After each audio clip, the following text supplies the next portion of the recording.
Hello guys, അപ്പോൾ നമുക്കിന്നൊരു creamy pasta ഉണ്ടാക്കിയല്ലോ. അതിനായിട്ട് നമുക്കൊരു ശരീരത്തിൽ കുറച്ച് വെള്ളം ഗ്യാസിൽ വെക്കുക. അതൊന്ന് തിളയ്ക്കുമ്പോഴത്തേക്ക് അതിലേക്ക് നമുക്ക് കുറച്ച് ബട്ടർ ഇടുക, പിന്നെ നമ്മുടെ മാക്രോണി ഇടുക, ഒന്നെങ്കിൽ നമുക്ക് പാസ്ത ഇടാം.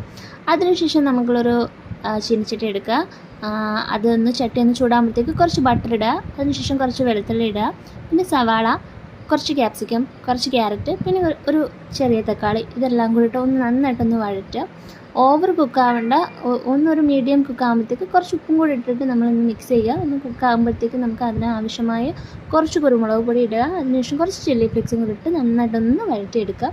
അതിനുശേഷം അത് മാറ്റി വെക്കുക. പിന്നെ ആ ചീനച്ചട്ടിയിൽ തന്നെ നമ്മൾ കുറച്ച് ബട്ടർ ഇടുക.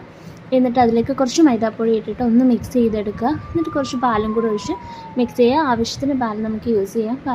അതിനുശേഷം ആ പാലൊന്ന് ഇളക്കി മിക്സ് ചെയ്തെടുത്തിട്ട് അതിലേക്ക് നമ്മൾ നേരത്തെ നമ്മൾ വഴറ്റിയെടുത്ത് ഇരിക്കുന്ന സാധനങ്ങൾ അതിലേക്ക് ഇടുക. അതൊന്ന് ഇളക്കി യോജിപ്പിച്ചിട്ട് കുറച്ച് ചീസ് ഇടുക. ചീസിട്ട് ഒന്ന് ഇളക്കിയതിന് ശേഷം നമ്മുടെ പാസ്തയും കൂടി അതിനകത്തിട്ട് ഒന്ന് ഇളക്കി യോജിപ്പിച്ച് ആവശ്യത്തിന് ഉപ്പും കുറച്ച് കുരുമുളക് പൊടിയും കൂടിയിട്ട് കുറച്ച് ചില്ലി ഫ്ലേക്സും കൂടി ഇട്ട് എടുത്തു കഴിഞ്ഞാൽ നമ്മുടെ ക്രീമി പാസ്ത റെഡിയായി.